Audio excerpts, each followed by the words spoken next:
Bien, bonsoir à toutes et à tous, merci d'être venus. On va essayer de débriefer un petit peu cette histoire d'avenant numéro 5 et de prise en charge de la BPCO. Qu'est-ce qu'il y a véritablement derrière Alors, au départ, c'est une bonne idée, cet avenant, parce que la BPCO souffre d'une prise en charge insuffisante.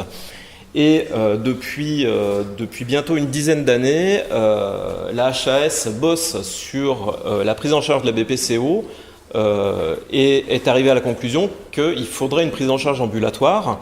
Elle a émis un avis qui a été suivi par la CNAM et au bout du compte, tout ça a abouti à la création de lettres clés. Donc c'est récent, 1er juillet 2018, pour la réhabilitation respiratoire pour des patients atteints de handicap respiratoire chronique en ALD, atteints d'une BPCO. Donc tout à l'heure, le docteur Parot vous précisera certainement certains éléments de langage. Et les actes qui ont été créés comprennent rééducation respiratoire, renforcement musculaire, réentraînement en endurance, éducation thérapeutique. Ce sont des actes qui sont cotés AMK 28 quand il est en individuel, et AMK 20 quand il est en groupe de 2 à 4 personnes. On nous dit que le libellé de l'acte précisera que les conditions d'exécution et les contre-indications devront être conformes à l'avis de la HAS, numéro pla. Et qu'est-ce que dit cet avis de la HAS ? Eh bien, en particulier, le kiné contribue effectivement à la prise en charge, mais qu'à ce moment-là, il y a quand même une obligation de formation et de moyens, à savoir avoir les compétences en réhabilitation respiratoire et disposer de matériel, d'un plateau technique minimum pour prendre en charge ce type de patient. Et puis on nous dit aussi que l'éducation thérapeutique doit être dispensée par des professionnels ou des structures formées. On verra tout à l'heure, c'est peut-être là que ça coince un petit peu. La NGAP, donc, qui régit notre exercice, nous dit quoi ? Nous dit que ce nouvel acte comprend de la kiné respiratoire, du réentraînement à l'exercice sur machine, du renforcement musculaire et de l'éducation à la santé. Tiens, là déjà on voit qu'il y a un petit hiatus par rapport au texte initial où on parlait d'éducation thérapeutique du patient. Là on parle d'éducation à la santé, on dit toujours les conditions selon les recos de la HAS. So what ? Est-ce que c'est de l'éducation thérapeutique du patient ou est-ce que c'est de l'éducation à la santé ? Deux choses bien différentes. L'éducation pour la santé, si on prend la définition de l'INPES, c'est quelque chose qui se fait par tout professionnel de santé et le but c'est pour le patient de promouvoir sa santé, sa qualité de vie ainsi que celle de sa collectivité avec plusieurs abords, des abords sur des thèmes particuliers. Donc nous, ce qui nous intéresse aujourd'hui, c'est la BPCO. L'abord aurait pu être aussi le tabac, pourquoi pas. Un public particulier, un lieu de vie, ma foi, des fois, il y a de l'éducation pour la santé auprès de parents, d'enfants dans les crèches, en période épidémique, pourquoi pas. Et puis les actions, ce sont des campagnes de communication, soit au niveau local, régional ou national, mise à disposition d'informations validées. Donc si vous avez des petits flyers dans votre salle d'attente concernant le sevrage tabagique, etc., c'est déjà de l'éducation pour la santé. Et puis des actions éducatives de proximité, dès l'instant où vous commencez à parler à vos patients de différents éléments, vous faites de l'éducation à la santé. L'inconvénient de l'éducation à la santé, vu comme ça, c'est que ça paraît pas très cadré. Et peut-être qu'on verra plus tard, il faudra peut-être arriver à structurer un petit peu mieux ça pour qu'on ait tous un petit peu le même langage, quel que soit notre mode d'exercice. L'éducation thérapeutique du patient, par contre, c'est quelque chose d'un peu plus cadré et d'un peu plus complexe. Là, ce sont les recos de la HAS sur l'ETP. Aider à acquérir ou à maintenir des compétences dont ils ont besoin pour gérer au mieux leur vie, avec des compétences d'auto-soin et des compétences d'adaptation. C'est-à-dire que le patient, par exemple, va être capable, grâce à l'éducation thérapeutique, de reconnaître l'apparition d'une exacerbation et il aura la conduite à tenir en cas d'exacerbation, peut-être rappeler son médecin généraliste, peut-être que dans son traitement, il faudra qu'il reprenne plus précocement des antibiotiques. Enfin, en tout cas, il y a des choses qui ont été établies et auxquelles il devra se conformer d'après l'éducation thérapeutique qu'il aura reçue. Mais pour faire de l'éducation thérapeutique, il faut avoir une formation. Il faut avoir suivi une formation de 40 heures. Alors aujourd'hui, tous les jeunes professionnels qui vont sortir de l'école de kiné, de la même façon, les jeunes pharmaciens fraîchement diplômés ont ces 40 heures dans leur cursus de formation. Reste le problème pour nous, les plus anciens, il faut aller se former, sinon théoriquement on ne peut pas faire d'éducation thérapeutique. Et puis le deuxième élément, c'est qu'on ne peut pas faire d'éducation thérapeutique du patient tout seul dans son coin, il faut faire ça en groupe, avec un médecin et un non-médecin qui vont porter le projet. C'est assez cadré. Il faut déposer le projet auprès de l'ARS, que ce soit validé auprès de l'ARS, et ensuite on peut commencer à travailler. Et les gens qui appliquent l'ETP, normalement, doivent tous être diplômés de ces fameuses 40 heures. Donc on commence à sentir que pour nous, ça va peut-être coincer pour appliquer cette nouvelle lettre clé, si on nous demande de faire de l'ETP. Le docteur Parot vous en parlera tout à l'heure. Alors, il peut y avoir plusieurs solutions.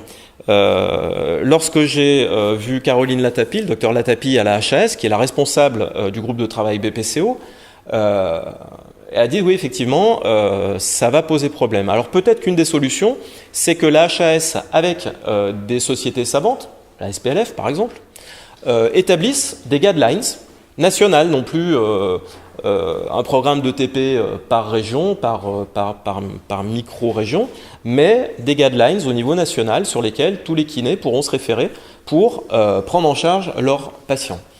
Alors il y a toujours possibilité d'avoir réalisation d'un vrai programme d'ETP pour des cabinets de groupe qui ont l'habitude de travailler avec des pneumos. Ils peuvent déposer un dossier, ça ne pose aucun problème. C'est juste beaucoup de boulot pour établir ce dossier et le déposer à l'ARS. Le regroupement qu'on nous propose en CPTS peut peut-être être aussi l'occasion de déposer un dossier auprès de l'ARS au nom du CPTS. Et puis après, on peut aussi avoir une lecture très primaire de la NGAP et dire, après tout, on nous parle d'éducation à la santé, faisons de l'éducation à la santé. Why not ? Les discussions sont en cours, je mets 3 points de suspension. Et en fait, pour nous, là, aujourd'hui, qu'est-ce qu'il faut faire ? Surtout, il faut attendre. Parce qu'on est dans un flou complet, on ne sait pas trop où aller. Donc, il faut attendre qu'on ait des informations fiables qui redescendent pour mettre en œuvre ce genre de pratique.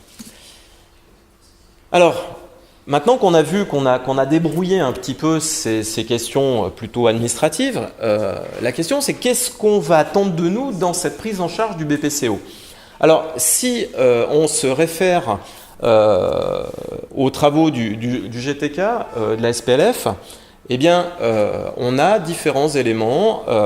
En tout cas, la prise en charge doit être conditionnée soit par un test à l'exercice, ça c'est idéal forcément, mais en tout cas, au minimum, avec un test d'effort et une EVA.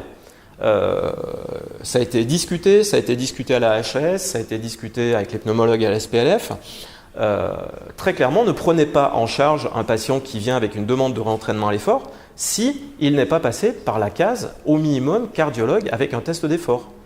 Parce que pour le coup, vous vous mettez en porte-à-faux. Même si le patient vous dit si, mais mon cardio il m'a dit c'est bon. Non, attention. Là, on va leur faire faire un exercice un peu particulier. Donc, couvrez-vous bien. Au minimum, qu'est-ce qu'on attend au cabinet, en ambulatoire ? Le test de marche, la force des muscles périphériques, l'évaluation de la dyspnée, une évaluation de la qualité de vie, et puis, si on le peut, l'idéal aussi, une évaluation de la force des muscles respiratoires. En pratique, ce bilan de la ventilation, c'est un bilan morphostatique, morphodynamique, mais surtout ce qui nous intéresse, c'est d'évaluer les muscles respiratoires. 2 façons de le faire, soit avec un moniteur de PIMPEM qui prend la pression quasi statique au niveau diaphragmatique, qui nous donne une bonne information sur la puissance diaphragmatique à l'inspi et à l'expi. Et puis, donc là, on a l'évaluation de la force. Et pour l'évaluation de l'endurance, on a un outil qui est très très bien, qui est le SpiroTiger, qui permet une hyperventilation en normocapnie Et là, on va augmenter la charge de travail du diaphragme, non pas en augmentant la résistance, mais en augmentant la fréquence ventilatoire. Et on ne peut le faire qu'en normocapnie, sinon vous savez très bien que votre patient ne va pas bien supporter le truc. Ensuite, on va évaluer la dyspnée. Et vous le savez tous, la dyspnée, c'est un truc hyper compliqué. Là, on le voit, c'est une petite synthèse d'un papier qui était sorti en 2014 où on lui dit la dyspnée, il y a une perception véritablement sensorielle, il y a une perception affective, il y a un impact fonctionnel de cette dyspnée et chaque fois, ça va générer une symptomatologie et chaque fois, on va avoir des outils différents pour mesurer cette dyspnée. Et des questionnaires de dyspnée, il y en a 36 000. Alors tous ne sont pas validés en français heureusement, mais on en a énormément. Et ce qui fait que la difficulté pour le kiné en ambulatoire, c'est aussi de trouver des outils qu'il va pouvoir utiliser, qui sont validés, qui seront faciles à mettre en œuvre, pas trop longs, que le patient va comprendre. Voilà, donc il faut bien savoir où on va, il faut bien savoir aussi ce qu'on veut mesurer. Parce que ces différentes évaluations de la dyspnée, elles ne vont pas rendre compte des mêmes choses. On a certains questionnaires qui vont donner un reflet de la dyspnée au cours de l'effort, au cours des AVQ par exemple. C'est le MMRC, c'est le SADOUL. On en a d'autres qui vont évaluer la dyspnée à l'instant T, c'est-à-dire que le patient est dans votre salle d'attente. Bonjour monsieur, comment vous vous sentez au niveau de votre essoufflement? Et à ce moment-là, c'est soit l'échelle visuelle analogique, toute bête, soit l'échelle de Borg, pourquoi pas. Il y a d'autres outils qui vont évaluer l'apparition de la dyspnée au cours d'un effort, donc aussi voir les capacités à l'effort. Et pour nous, ça sera soit le TM6, soit le stepper test, soit le 30 secondes chair test, soit le stair test, qui sont tous des tests validés en français. À vous ensuite de choisir celui que vous trouvez le plus cohérent. Et surtout, toute chose égale par ailleurs, il faut garder des outils qui soient comparables. On ne va pas faire en début de rééducation un stepper test et en fin de rééducation un test de marche 6 minutes. Parce que là, on ne pourra pas mesurer l'évolution de son patient. Et puis, on a ensuite des outils qui vont mesurer la qualité de vie et le retentissement de la dyspnée sur la qualité de vie. Alors, le plus gros, c'est le Saint-Georges, on en reparlera vite fait. Il y a le CAT qui est pas mal, il y a le SF36, et puis on a des indices composites comme le BOD qui ont un aspect prédictif sur l'évolution de ces patients. On pourra en reparler si vous voulez. Là, je ne fais que survoler ces différents éléments parce que si on voulait détailler tous les bilans, ça demanderait 1h30 ou 2 heures. Donc on survole un peu. Le questionnaire de référence sur le bilan fonctionnel et le retentissement de la dyspnée, c'est le questionnaire de Saint-Georges. Sauf que le questionnaire de Saint-Georges, il y a 76 items, il faut énormément de temps pour le faire et franchement, on ne peut pas. Et en plus, c'est inexploitable. Il est trop lourd pour être exploité de façon intéressante.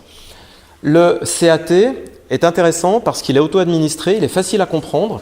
Il y a uniquement 7 items, cotés de 0 à 5.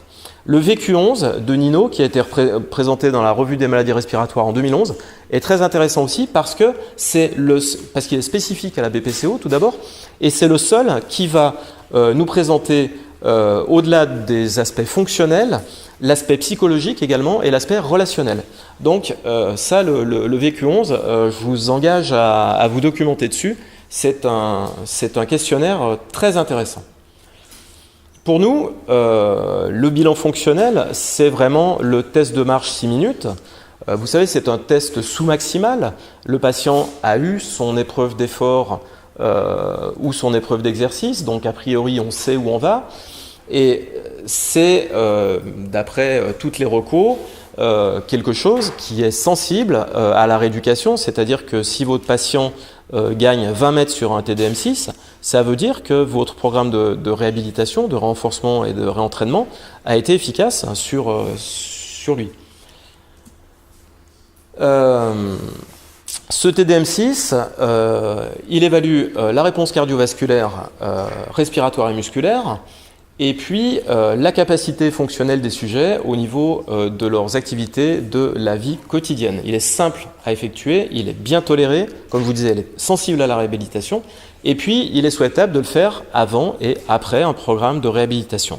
Alors si vous prenez en charge un patient qui sort par exemple d'un SSR, il aura eu son bilan, son test de marche 6 minutes à la sortie. Donc pour nous, ça sera le test de marche de référence à l'inclusion dans notre programme de réentraînement à l'effort. Les conditions de réalisation, là il faut être un petit peu rigoureux. En termes de sécurité, ça c'est le reco de la SPLF, hein, j'invente rien. En termes de sécurité, l'accès rapide à une équipe d'urgence réanimation. Il ne faut pas avoir le SAMU au pied de l'immeuble. Via un téléphone et à une oxygénothérapie doit être assurée. Donc ça pose la question de la possibilité de mettre de l'oxygène à un patient qui peut-être n'est pas venu avec son portable d'oxygène vous voir. Pour les sujets sans oxygène au long cours, on recommande d'administrer l'oxygène à son débit habituel et plus si prescription médicale. Vous avez des patients qui vont arriver chez vous avec 1 litre au repos, 2,5 litres à l'effort. Bon, on met 2,5 litres. Il est évident que ce débit doit être soigneusement noté afin de le maintenir lors des tests comparatifs. Les traitements bronchodilatateurs doivent aussi être pris avant le test et consignés. Bon, si le patient vient de vous voir et vient de prendre sa ventoline en sortant de sa voiture parce qu'il était un peu essoufflé, forcément, ça ne sert à rien de lui refaire. D'accord ? Le bilan des muscles périphériques, au niveau des membres inférieurs, on peut mesurer la puissance, mais en fin de compte, ça ne présente pas un gros intérêt. Christian Préfaux, lui, croit beaucoup plus à l'endurance. Donc, il va falloir évaluer plutôt l'endurance des membres inférieurs. Et puis, il y a certaines équations, ça a été présenté par un Français, même si son nom ne fait pas très français, l'équation de Hogrel, qui permet d'évaluer la myopathie du BPCO par rapport à un sujet sain. On lui fait faire un test pour chercher la puissance max, et en fonction de sa puissance max et des équations d'Hogrel, on sait si effectivement il a une myopathie liée à ses BPCO ou pas, et s'il va falloir le réentraîner ou pas.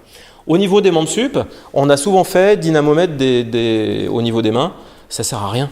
Ça ne sert absolument à rien, on ne mesure que les fléchisseurs de doigts et au niveau du poignet de la main. Et on a vu au cours des différentes études que ce n'était pas du tout sensible, on n'avait pas d'évolution de ce signe-là. Par contre, on a un autre test qui est peu utilisé et que je trouve assez fonctionnel, c'est le 6 minutes pegboard ring test, où le patient est assis face à un tableau avec 2 séries de picots avec des anneaux lestés, et il doit déplacer pendant 6 minutes les anneaux, remonter, etc., etc. Et on note le nombre de répétitions, on note l'évaluation de sa dyspnée, on note s'il a désaturé, on note sa fréquence cardiaque, sa pression artérielle. C'est exactement comme pour un test de marche 6 minutes, on note tous ces éléments. On peut avoir aussi l'évaluation des membres supérieurs en charge directe, exactement comme pour les membres inférieurs. Et puis, on a un test qui est assez intéressant, c'est le retentissement de l'activité des membres supérieurs sur la ventilation spontanée. Vous le savez tous, hein, quand on change une ampoule, si on garde les mains en l'air un peu trop longtemps, on a une conséquence ventilatoire. Et le test d'Epstein permet de savoir si la compensation va se faire en fréquence ou si la compensation va se faire en volume. Si elle se fait en volume, on peut réentraîner le diaphragme, on peut récupérer quelque chose. Si l'adaptation se fait en fréquence, c'est que le diaphragme est au bout de ses compétences et on ne pourra pas récupérer correctement chez ce patient. Donc le test d'Epstein, assez intéressant également. En conclusion, l'importance de ces bilans que je vous ai présentés, pourquoi ? Parce que tout d'abord, il va falloir se poser les vraies questions pour choisir les bons outils, les bons marqueurs, et puis garder ces outils pendant l'évaluation de ce patient, toujours le côté avec les mêmes outils, l'évaluer avec les mêmes outils. Et c'est votre bilan qui va très directement entraîner votre programme de réhabilitation. C'est tout ce que vous avez mesuré, où vous avez aperçu des lacunes, vous allez dire, tiens, ça je vais bosser, ça je vais pas bosser. J'ai testé le diaphragme n'est pas faible, donc ça c'est pas la peine de travailler en endurance sur le diaphragme. J'ai testé les membres info, effectivement, il y a une faiblesse, je vais bosser sur les membres info, etc., etc. Vous voyez ? Ça va vous permettre aussi d'objectiver l'efficacité de votre prise en charge. Si on gagne sur le test de marche 6 minutes, par exemple, entre J0 et la 20e séance, eh ben, on aura gagné. Et puis, ça permet aussi de rapporter de l'information à nos prescripteurs et puis aux tutelles également, savoir qu'est-ce qu'on fait, est-ce que ça sert à quelque chose, l'argent qu'on dépense. Je vous rappelle que ces lettres clés, sauf erreur de ma part, sont pour le moment expérimentales, sur 2 ans. Donc au bout de 2 ans, on tire un trait, on fait le bilan. Est-ce que c'est intéressant ? Service médical rendu, c'est quoi ? c'est pas intéressant, on abandonne, c'est intéressant, on continue. Voilà.